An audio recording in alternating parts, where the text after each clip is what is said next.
Today on Keep Shooting Monday, the good, the bad, and the ugly.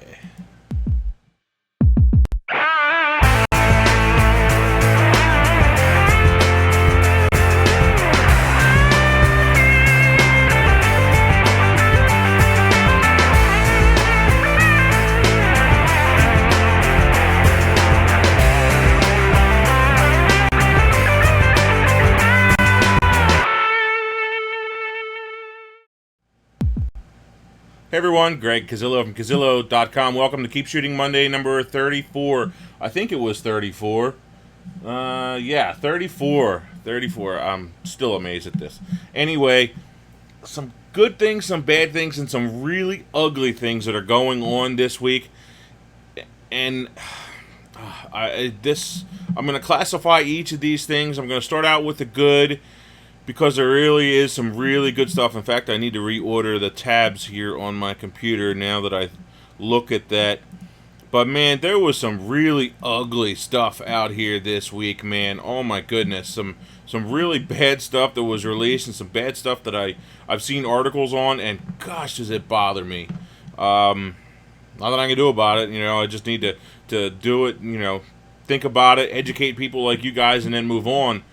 But man, oh man, some interesting stuff to talk about today. So, I was at an event this weekend, and this is classified. You know what? I'm going to start out. I'm going to hold this. Hold that thought. Remind me, Roy. Remind me about the event that I was at this weekend, because that's an ugly one, and I'm going to leave that ugly one for the end. All right. So first, really good thing I wanted to mention is the Flickr photo pool, or the photo group over on the Cazillo Flickr photo group over on Flickr.com. If you go to Cazillo.com, there actually is a link to it. You guys might not have noticed over on the website, but this link right here goes to my Flickr, and you can't quite see that, can you? There it is. This one right here, the left one, goes to my Flickr, and then this one right here goes to the Flickr group. So if you ever needed to go back to that and refer to that, that's how you get to it. So, there is some really cool stuff up here on the Flickr group. If you scroll through, there's some really awesome, it's great black and white editing, nice saturated color, all kinds of subject matter, some really, really good stuff. I really don't talk about this stuff enough, but there are some really awesome photos in here, and that's an excellent portrait with a baby and mom. Hopefully it's mom. All kinds of really good stuff. So check this out. Make sure you join that group. It's flickr.com/groups/Cazillo, and you will find that. Or again, go over to the website and then click on the right-hand Flickr link. The right one right there. You can kind of see it.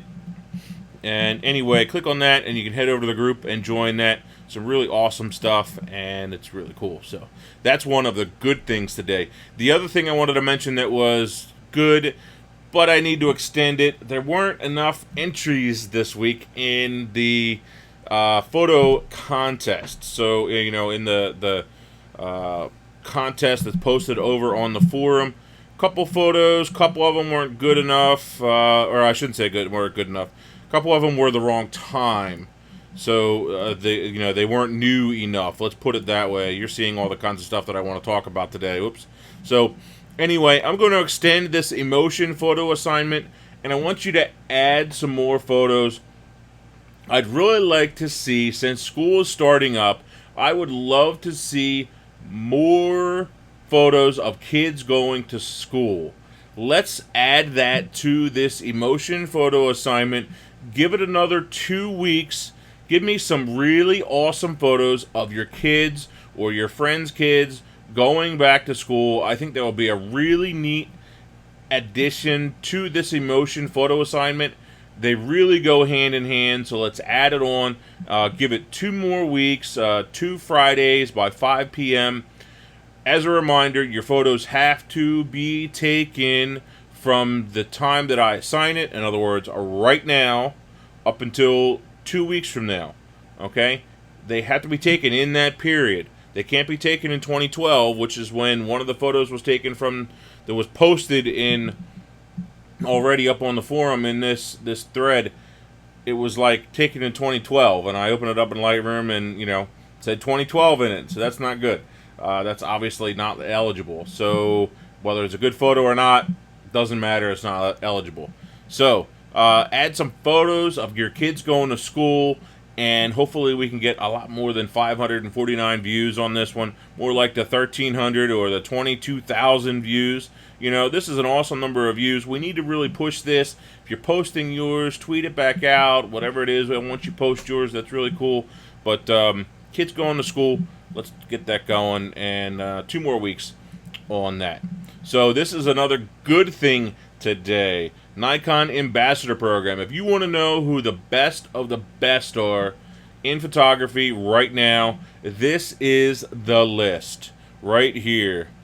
So let me zoom in a little bit. So from James, Dave, Dixie, Bill, I'm sorry, this image is really blurry and it's hard to read. Jerry, Lucas, Andrew, Robin, Ron, Cliff, yes, definitely Joe, Sandro, Moose, Corey, Vincent, yes, absolutely. These guys are the best of the best. Thank you very much, Joe McNally, for posting this. Of course, Joe McNally is definitely one of the best of the best. In my opinion, that was just a given. But glad to see that Nikon's Ambassador Program is launching.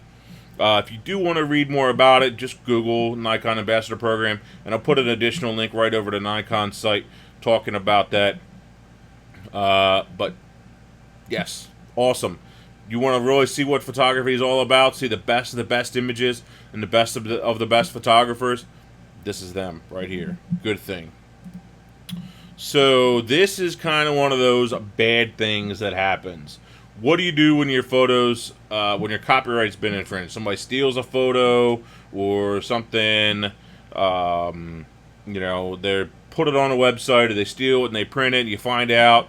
Well, this is the article for you over on Petapixel. Once again, all the things I'm talking about today, I will put in the description up on YouTube, as well as the post over on the website. Put a link on here. Talks all about how people grab them, and then what to do, how to protect yourself.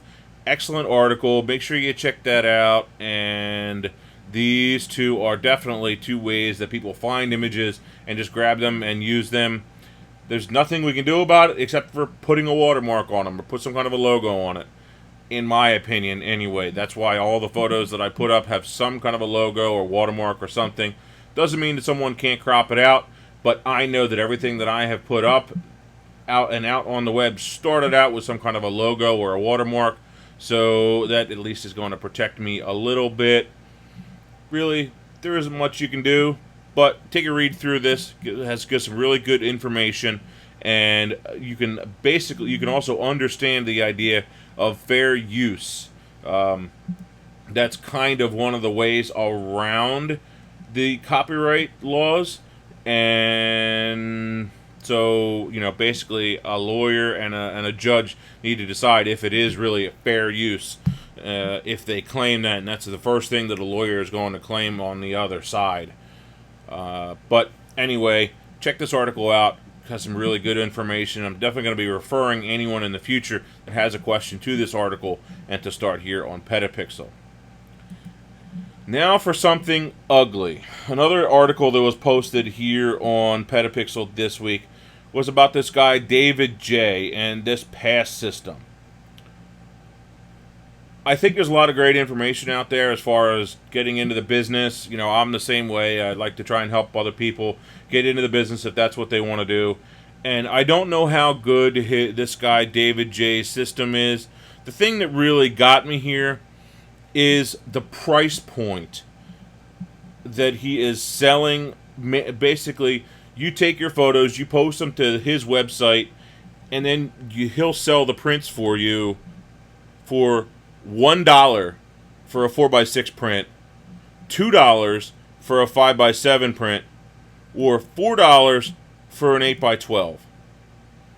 You have got to be friggin' kidding me that he really thinks that he's going to attract people. I mean, of course, he's going to attract plenty of people to buy. You know, the actual clients. Of course, they only want to buy spend a minimal amount of money. That means a photographer is going to make 50 cents, as little as 50 cents on a 4x6. You can't feed a family on that. You can't, run a household. You can't pay your mortgage on a 50-cent 4x6.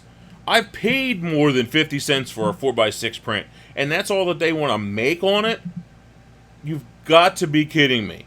Please stay away from these types of systems, okay?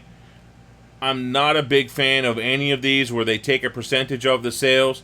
This one is definitely the worst, since this is the one that, since they're setting the prices and this is the only price that you can charge, you're not going to make any money from this. I mean, if this is all you want to do, if you really just want to shoot and then post and that's it, but you're not going to be making any kind of a decent income from this. And you're much better off setting up your own system to make a decent amount of money and be done and still make a good income. This is just horrible. Horrible, horrible, horrible. I'm not even going to play the videos, but this is the one thing that really got to me was his pricing, and you're not going to be making any kind of money, so please stay away from this. I'm done. So, another really ugly thing this week. The first official royal baby photos. Terrible. Horrible. Ugly. And somewhere in here it said it was taken by Prince George.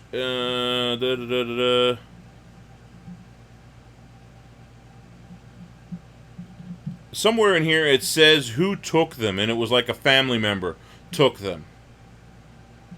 This is why professional photographers are hired and paid, because if not, they get crap like this. So instead of everyone going, ooh, look at these great photos of the royal baby, who, honestly, I could not care less about the royal baby anyway. Sorry, Britain, couldn't care less. Don't know why you spend so much money on the Queen and this royal family stuff.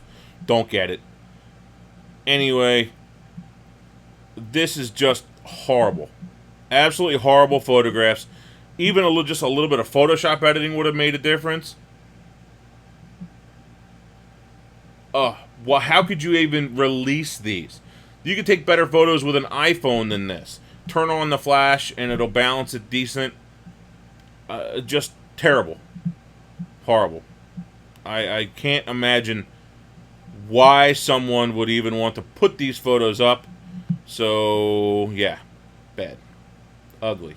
Not even bad. Ugly. Ugly, ugly.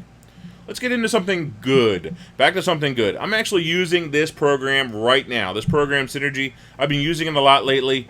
And what it allows me to do is to take my little mouse cursor here and then flip it over to my other screen, which is on a different computer.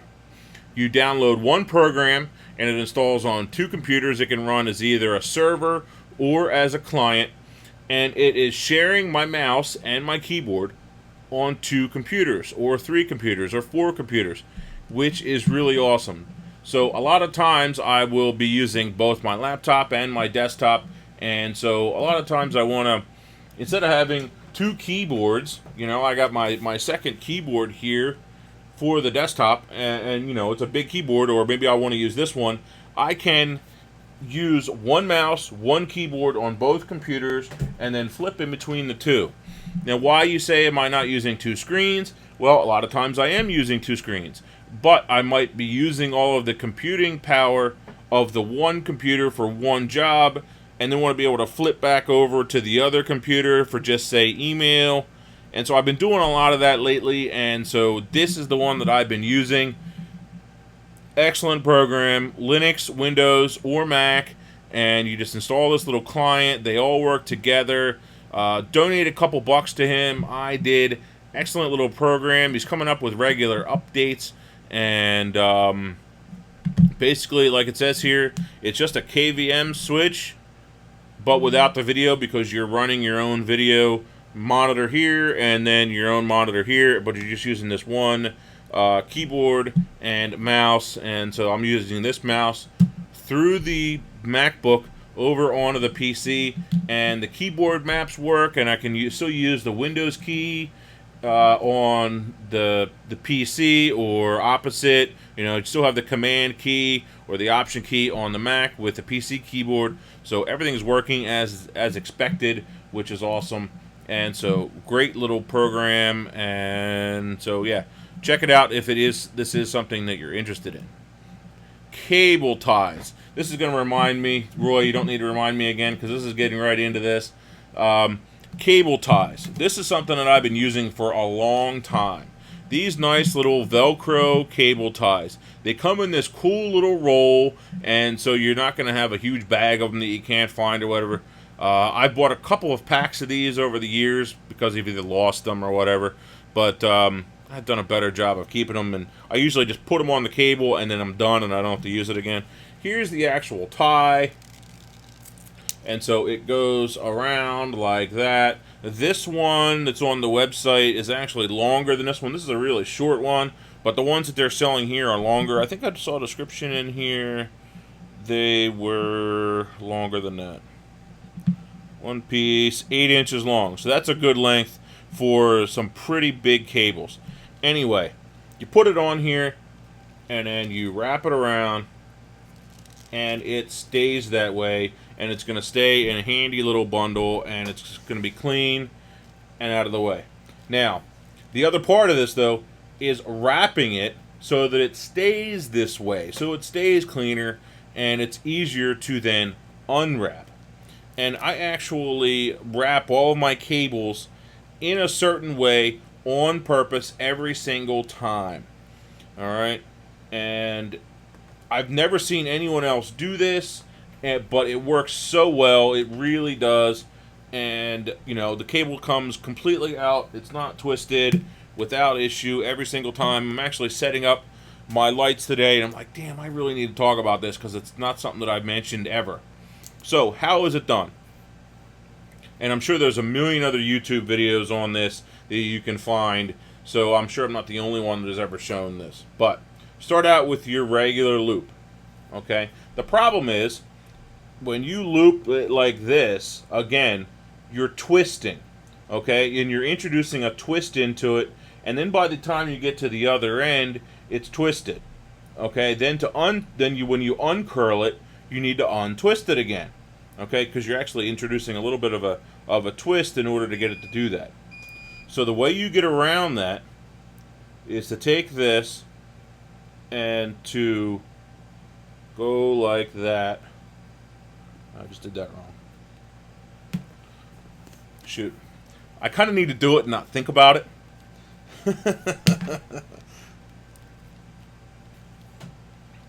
Okay, you do that one.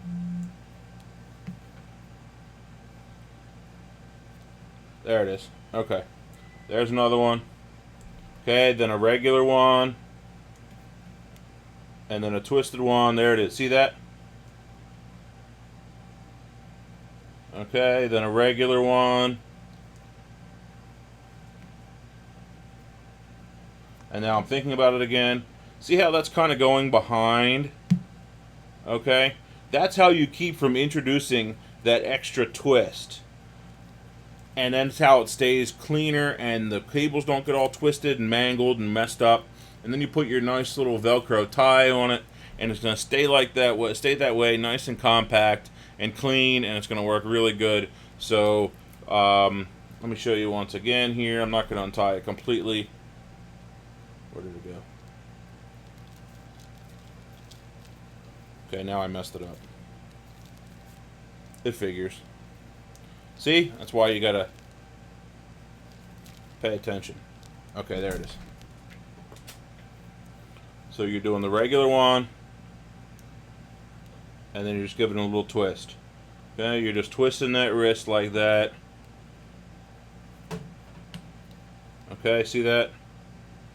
And then a regular.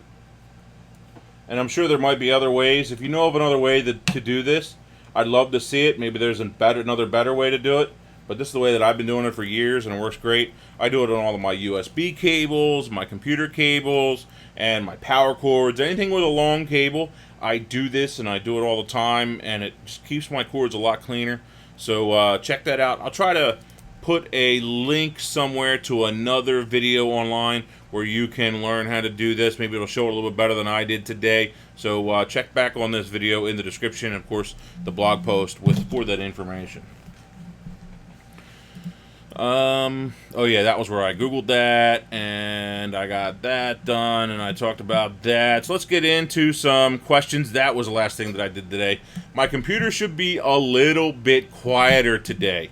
There are, and I just Googled this because I should have, the two things that I should have done before I cleaned this were, number one, taking photos of it, but number two, I should have recorded the audio of how loud the computer was when I first walked in this morning. It was so loud, and I knew the computer wasn't doing anything, but it still was super loud, making a lot of noise, meaning that the fan was gunked up. Now, it wasn't this bad, but it was bad. There was a lot of stuff in there, and so that's a small one. There's a lot of stuff in there where it was really bad. It just did not look good. It was like a film. It was like a cake over top of if you look at this, the heat sink, like you have these little leaves right here. These little, what's the word I'm looking for? This is the heat sink, okay? You have all these little pieces of metal, and each of those are what pulls the heat away, and then the fan blows on this and takes that heat out. Well, this was completely gunked up and solid, and none of the air from the fan could get through to these. It wasn't cooling it properly. So I cleaned it, and it made a huge difference. So do yourself a favor. This is the PSA for today. Do yourself a favor. Take your computer outside. Give it a good cleaning.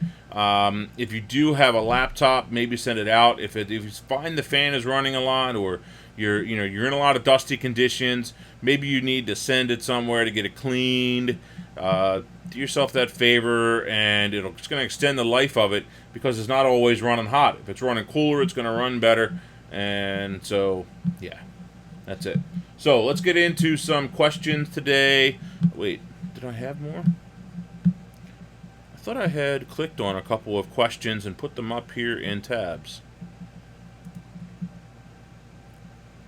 I guess not.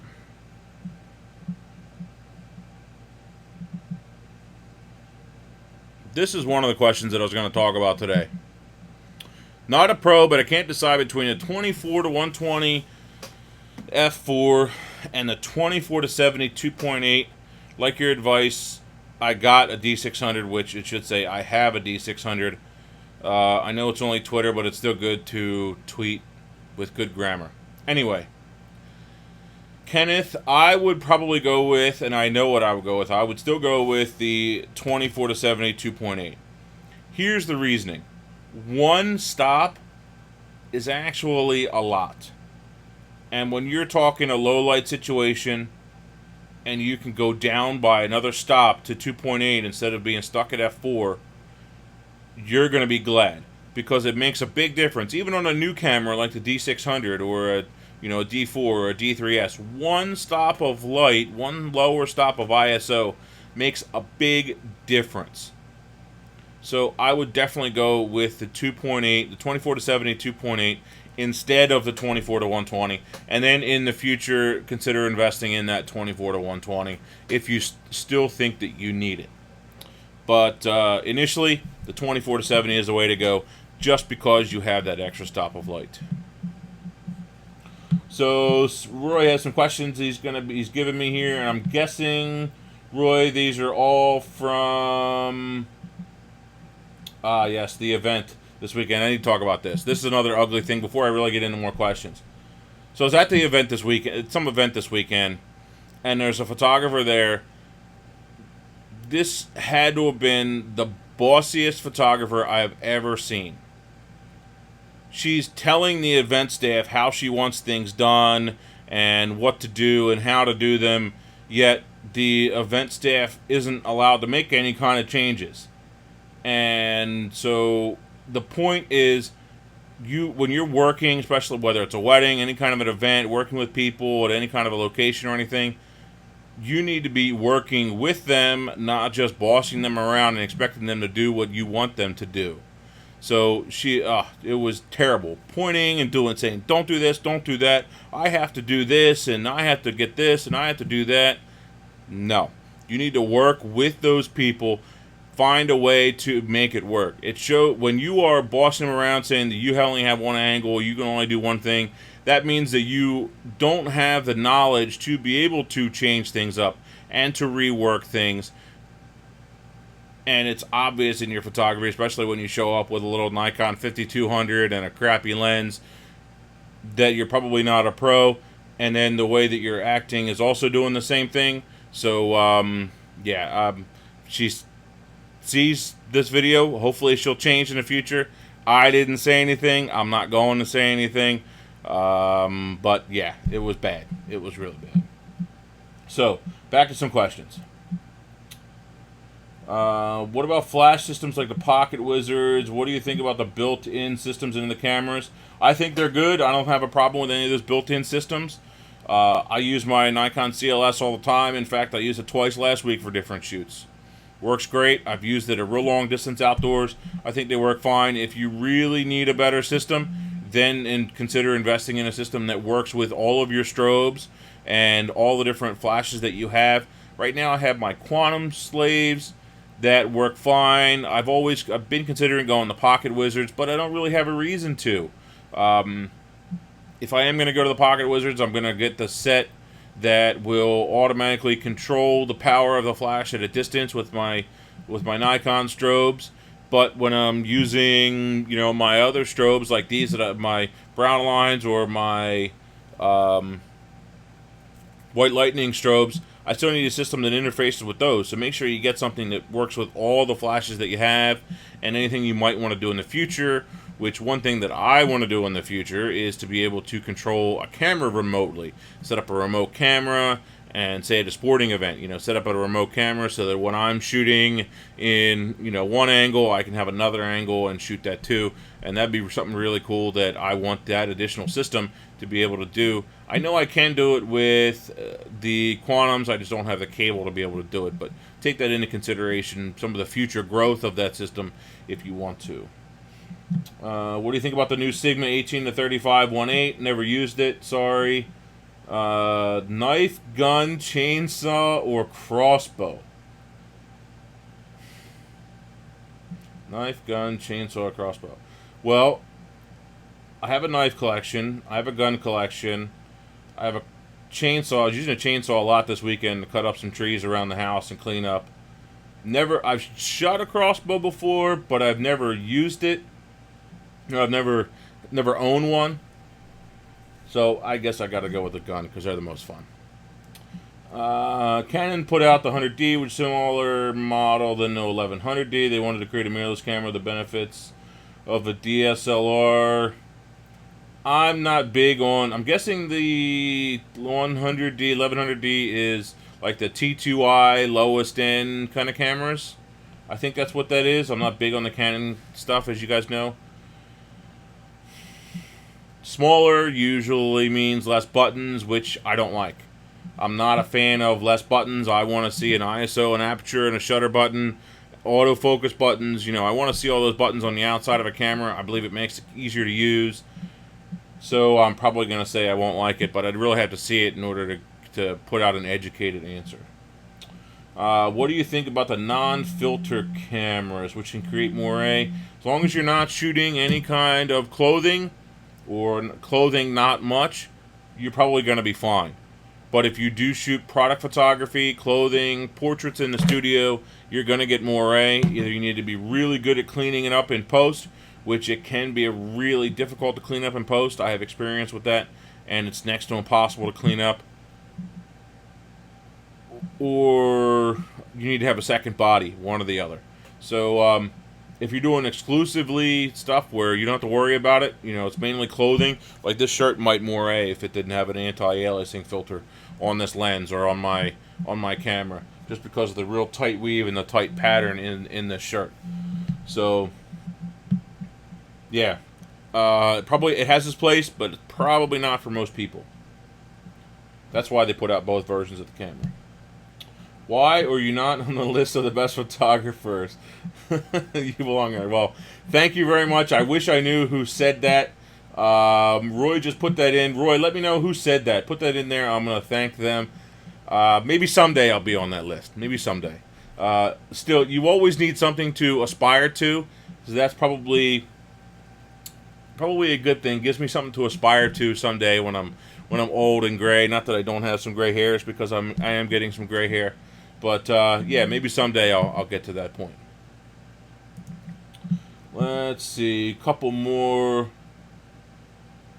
Lomography put out a $45 DSLR camera, probably junk. Emission batteries, never used them. Talked about that. What's better for macro? 100mm IS or the Sigma 150 macro? You're comparing apples and oranges there, because they're not the same focal length. They're really for kind of two different things. The 150, the longer focal lengths are gonna allow you to stand back a little bit farther and zoom, be a little tighter. So they're kind of two different things, two different uses. I would just figure out what you need to use it for. Overall, Canon lenses are better than the Sigmas. Overall, Nikon lenses are better than the Sigmas. So if you really need the top quality, lean towards the Canons whenever possible, or Nikons if you're a Nikon shooter. But yeah, that's it. Somebody asked me this before, how to get rid of overexposed skies. I don't know why this is coming up again, but there really isn't a way. I did a video on this a couple of weeks ago, or a couple months ago, maybe it was. If you want to get rid of blue, if you want to make your skies blue, don't face the sun. Don't face the bright area in the background. Just say we go back to this, okay? We go back to, sorry, I'm lost my mouse here. All right, we go back to this really terrible photo here. All right, it's the same thing. He is facing the bright side of facing right into the sun. Of course, it's going to make it dark. And then he's underexposing in the foreground. Okay, that's why this is all blown out with no detail. If you face the other way, all right, keep the sun at your back, face the dark side of the sky, you're going to get a darker sky. Now, what if you say, well, I can't do that. It's, I'm shooting the wrong angle of the building, or of this or of that. Then you need to shoot at a different time of the day. But there really isn't anything else you can do, especially when shooting portraits. So I think that's the last time I'm going to answer that particular question, because there's nothing you can really do about those overexposed sky. But change your time or change your angle. What's a good portrait lens for a small studio that's not a wide angle? Why do I remember these questions from before? Sorry, Roy. I think you're answering me questions from like a while ago that I've already answered. 17. Okay, so I'll ask it anyway. What's a good portrait lens for a small studio that is not a wide angle? I often use my 17 to 50, but it is a wide angle. Requires a lot of cooperating during the editing process. Depends on your body and your lens, but in the studio, I still use my 70 to 200 all the time. Love that as a portrait lens. Works out great, and if I need to, I'll go a little wider. Then I go to the 24 to 70 is my next one down. Is a compact camera. It's a compact high-end camera with full manual mode worth having. I guess it depends. I have a little Nikon compact guy. Don't use it very much. It just sits in the truck, and to be totally honest, the batteries are usually dead. But I probably should use it more, because it does take better pictures than my phone. Especially since my phone, the lens always seems to get dirty in the case, and it seems to just suck up all the dirt right in there, and it drives me nuts. See, if you look right in there, I don't know if you can see it or not, but there's so much dust in there all the time, and no matter how often I clean it, you get lint and whatever in there, and it's, I don't know. That's one thing that definitely bothers me. I think the hole there is too small. but you blow on it and it doesn't clean it out. And I'm thinking that maybe it isn't pocket lint, maybe it's something else. I don't know, but maybe I should start using that other camera more. So, anyway, I think that is about it for today. So, good questions that I had to answer. Got that one. Why are you guys cursing on the channel? Oscar, why do you have to curse? Seriously, there really is no reason to curse on here in a comment. Zero.